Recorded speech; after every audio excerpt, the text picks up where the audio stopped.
एकदा एक स्त्री बुद्धांकडे आली. तिच्या हातात तिच्या लहान मुलाचे प्रेत होते. ती रडत रडत म्हणाली, भगवंत, कृपा करा, माझं मूल जिवंत करा. मला इतकं दुःख सहन होत नाही. बुद्ध प्रेमाने म्हणाले, माता, जर तुला एखाद्या घरातून मोहरीचे दाणे आणता आले आणि त्या घरात कधीच मृत्यू झाला नसेल, तर मी तुझे मूल परत जिवंत करीन.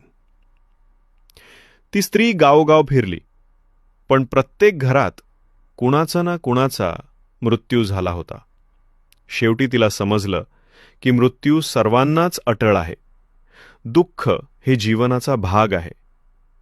ती परत बुद्धांकडे आली आणि शांतपणे म्हणाली, भगवंत, आता मला सत्य कळलं. मृत्यू टाळता येत नाही, पण त्याला स्वीकारल्यावर मन शांत होतं. जीवनात मृत्यू आणि दुःख अटळ आहेत, पण स्वीकार केल्यावर मन हलकं होतं आणि खरा दिलासा मिळतो.